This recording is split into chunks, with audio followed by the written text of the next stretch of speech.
قراره که رج 30 رو با هم تمرین بکنیم. این رج خیلی آسونی هستش و پایه هایی هم که قراره به بافم پایه متوسط هستش. پس 2 تا زنجیره میزنم در حکم 1 پایه و میام از گندمی بعدی شروع به بافت میکنم. روی هر کدوم از این پایه ها 1 پایه متوسط لازمه که بزنم و برای اینکه حجم فیلم خیلی زیاد نشه همش رو جلوی تصویر نمی بافم. دوستان من بافت رو ادامه میدم تا برسم به این بافت پایه برجسته. خب من از اینجا که بافتم رو شروع کردم تا اینجا 15 تا پایه رو بافتم. ببینید باز هم میام پایه 16 هم رو می بافم جایی که گندمی پایه برجستم هستش و اینجا 1 پایه برجسته. به خاطر این 1 پایه‌ای که اینجا اضافه کردم باز مثل رج قبلتر اینجا پایه اول رو نمی بافم، از پایه دوم شروع به بافت میکنم و این کار رو دوستان تکرار میکنم تا برسم به این گوشه. بین این 2 تا گوشه کار باز هم 28 تا پایه می بافم. به همین ترتیب ادامه میدم تا نزدیک بشم به انتهای رج و بیام یه توضیح کوچولو بدم. دوستان من رج 30 رو تا انتها بافتم. ببینید من اینجا 16 تا پایه بافته بودم. وقتی که بافتم رو دور زدم رسیدم به این بخش 12 تا هم پایه اینجا بافتم. باز هم تعداد پایه هم بین این 2 تا برجستگی شد 28 تا پایه. خب برای بافتن رج 31 این رج هم بافت آسونی داره. من 2 تا زنجیره میزنم به جای پایه اول و روی بقیه پایه ها 1 پایه متوسط می بافم تا برسم به گوشه کار. خب من از اینجا که شروع کردم 16 تا پایم رو بافتم. باز هم ببینید اینجا من 1 پایه دیگه می بافم. پس پایه 17 هم رو هم اینجا می بافم. بعد پایه برجستم رو می بافم و مثل رج قبل میام پایه اول رو ندیده می گیرم که گندمش اینجاست. از پایه بعدی شروع به بافت می کنم و بافت رو ادامه میدم تا برسم به این گوشه کار. قاعدتا باید اینجا 28 تا پایه ببافم. دوستان من رج 31 رو بافتم. ببینید توی این بخش از جایی که شروع کرده بودم 17 تا پایه بافته بودم تا این قسمت پایه برجسته. بعد که بافتم رو ادامه دادم رسیدم به این یکی پایه برجسته. 11 تا پایه هم اینجا زدم. 11 و 17 28 تا پایه. پس توی هر ضلع کار الان من 28 تا پایه دارم و بعد دیگه نخ رو سفت میکنم و کاتش میکنم. اما برای رج جدید رج 32 بهتر هستش که یک قسمتایی از بافتتون رو علامت گذاری کنید. اینجوری بافت برای ما خیلی ساده تر میشه. ببینید من میام اینجا یکی از پایه برجسته ها رو در نظر میگیرم که گوشه کارم هستش. میام بعدش 6 تا پایه میشمارم. 1 2 3 4 5 و 6. پایه هفتم رو علامت گذاری میکنم و بعدش میام مجددا پایه هام رو میشمارم. اما دقت کنید که این بار خود این پایه علامت گذاری شده رو هم میشمارم. ببینید 1 2 3 4 5 6 7 8 9 10 11 12 13 14 و 15. پایه 15 هم رو هم مارکر میزنم. خب اگه از اینجا تا قسمت پایه برجسته بشمارم الان باید 7 تا پایه داشته باشم. 1 2 3 4 5 6 و 7. باز میرسم به این پایه برجسته. ببینید 1 2 3 4 5 6. 6 تا پایه رو جدا میکنم. پایه هفتمی رو مارکر میزنم. باز هم 15 تا پایه و به همین ترتیب تا انتهای رج. پس وقتی که ببینید تمام قسمت ها رو مارکر گذاشتم، اگر دقت کنید بین 2 تا مارکر توضیحش رو دادم. 15 تا پایه دارم و توی این قسمت گوشه کار دوستان 14 تا پایه. 7 تا پایه اینجا بود، 6 تا هم اینجا. 1 دونه هم پایه برجسته هستش. پس 14 تا پایه اینجا دارم، 15 تا پایه اینجا. به همین ترتیب کل کار رو من مارکر بزنم بیام توضیح بدم. قبل از شروع رج لازم میدونم یک توضیح دیگر رو هم اضافه بکنم و اون این که دوستان طراح این کار اومده برای این قسمت ها رنگ نارنجی رو انتخاب کرده و برای رجی که الان میخوایم با هم تمرین کنیم رج زرد رو انتخاب کرده بود و بعد در اصل این قسمت رو ببینید کاسبرگ گل حساب کرده و بعد گلش رو گسترش داده، اومده توی رژهای بعدتر روی بعضی از گلها رو دوربافی کرده و بعضی ها رو نه. در اصل خواسته یک سایه روشنی درست کنه برای گلش که خیلی هم قشنگ میشه. من خواستم این توضیح رو بدم که شما برای انتخاب رنگ حواستون باشه. حالا توی ادامه ویدیو بهتر متوجه میشید منظورم رو. خب میام اینجا بعد از پایه برجسته اولین گل رو انتخاب میکنم. ببینید من اینجا 6 تا پایه داشتم، 6 تا پایه بلند، 1 2 3 4 5 6. طبیعتا وقتی 6 تا پایه دارم فضای بین این 6 تا پایه میشه 5 تا دیگه. ببینید فضای بین اولی و دومی، دومی و سومی و به همین ترتیب.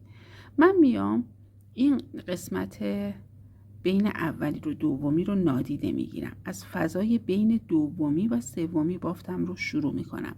پایه های من پایه بلند قراره بشه، منتها پایه بلندی که به صورت نیمه میبافم. نخم رو متصل میکنم، به جای پایه اول زنجیره میزنم و پایه های بعدی رو میبافم. ببینید دو تا یکی میکنم، منتها مرحله بعدی رو نمیبافم. مجددا دو تا یکی میکنم، مرحله بعدی رو نمیبافم. وقتی 3 تا نخ روی قلاب دارم 3 تا رو با هم یکی میکنم و 1 2 3 تا زنجیره میزنم. ببینید بین دومی و سومی اینجا بافته بودم دیگه، حالا میام بین 3 و 4 رو میبافم. یک پایه نیمه، باز پایه بلند نیمه، باز هم پایه بلند نیمه. تعداد نخهای روی قلاب 4 تاست. ببینید یکی رو از قبل آوردم. خب با هم دیگه یکی میشه 1 2 3. میام بین پایه های بعدی رو میبافم. یک پایه، 2 تا پایه و 3 تا پایه. باز هم 4 تا حلقه روی قلاب رو یکی میکنم. 1 2 3. میام بین 2 تا پایه بعدی و همین بافت رو تکرار میکنم. خب ببینید این بافت منه. بعدش من بدون اینکه زنجیره بزنم یا کار خاصی انجام بدم میام اینجا بافتم رو روی لبه کارم ادامه میدم. دقت کنید که وقتی توی این رژ میخوام لبه کار رو ببافم فقط حلقه خارجی گندمی رو میگیرم، با حلقه داخلی کاری نداریم توی این رژ. و از همین پایه‌ای که علامت گذاشتم باید شروع کنم. ببینید پایم اینجاست، گندمیش میشه این دیگه، پس میام این قسمت رو میگیرم و پایه رو میبافم. پایه‌ای هم که میبافم توی این رژ این قسمت پایه کوتاه هستش. دومی رو بافتم، سومی، چهارمی، 5 6 7 8 9 10 11 12 13 14 و 15. ببینید رسیدم به این بخش. خب فاصله این دو تا قسمت رو بافتم 15 تا پایه. حالا میام اینجا روی این یکی گل من میخوام بافت بزنم، عین بافتی که اینجا انجام دادم. اولی و فاصله ببینید بین اولی رو دومی رو نادیده میگیرم، تو بعدی بافت انجام میدم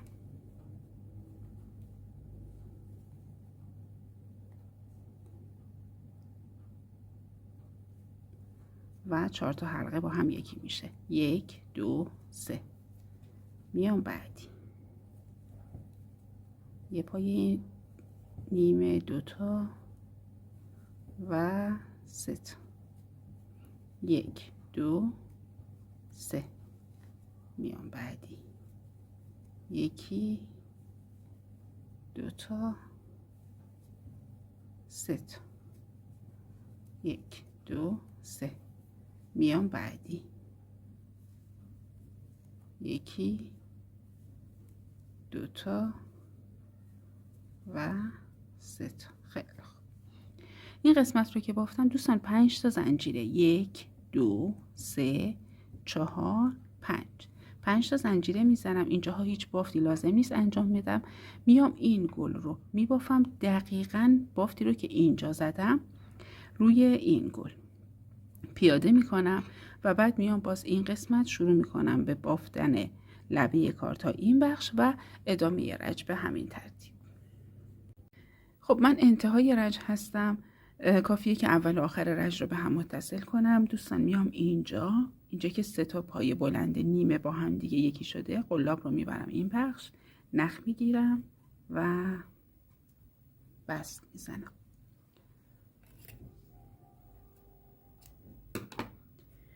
و قرار هستش که رنج 33 رو ببافم. رنج 33 رو با همین رنگی میبافیم که این بخش کارو بافتم که خب کار من آبی رنگ بوده.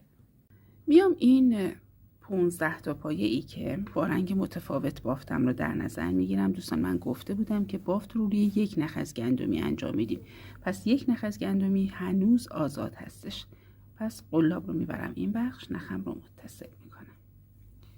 پایه هم پایه متوسط، 2 تا زنجیره کافی هستش به جای پایه اول و پایه دوم، سوم، چهارم، 5، 6، 7، 8، 9، 10، 11، 12، 13، 14 و این هم 15 پایه.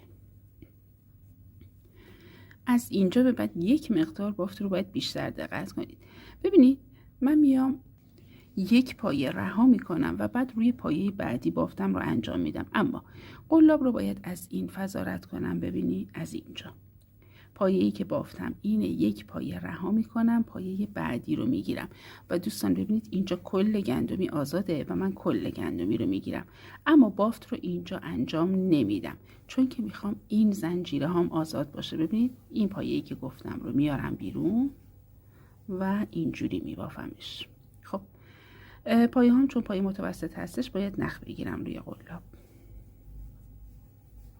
این یک پایه و هم اینجا یک پایه دیگه هم میزنم. این 2 تا پایه. ببینید این زنجیره ها کاملا آزاد مونده پشت کار. خب مجددا میام نخ میگیرم روی قلاب، وارد این بخش میشم. ببینید این پایه رو الان بافتم دیگه، یک پایه رها میکنم، پایه بعدیش رو میگیرم، از اینجا خارج میکنم و پایم رو میبافم. میام این فضا باز قلاب رو از اینجا رد میکنم، پایه‌ای که بافتم اینه، این پایه رها میشه و پایه بعدی رو میارم بیرون میبافمش و نخ میگیرم روی قلاب. ببینید این بار میام اینجا باز هم یک پایه رها میشه، پایه بعدی رو میخوام ببافم. پایه بعدی گندمی هستش که برای پایه برجسته است.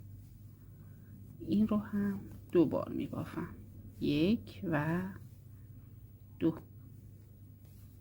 خب میام این سمت باز همین بافتم رو تکرار میکنم، یعنی اینکه نخ میگیرم روی قلاب و این بافت رو ببینید میکشم این سمت کار، از اینجا قلابم رو رد میکنم، پایه‌ای که بافتم اینه، پایه بعدیش رها میشه، اینو میارم بیرون میبافم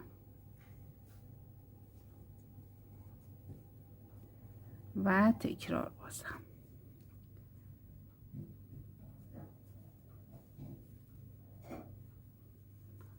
هر کدوم از این پایه ها رو هم 2 بار میبافم و باز هم این کار رو تکرار میکنم. ببینید میام پشت کار یک پایه رها میشه و پایه بعدی رو از اینجا خارج میکنم، بعد میبافمش. 1 و 2. خب ببینید من این قسمت رو بافتم، باز هم رسیدم به این 15 تا پایه‌ای که اینجا بافته بودیم. عین این بافت تکرار میشه تا انتهای رج. انتهای رج هستم. قراره که اول و آخر رج رو به همدیگه متصل بکنم. قلاب رو میبرم داخل آخرین زنجیره‌ای که اینجا دارم، نخ میگیرم، بست میزنم.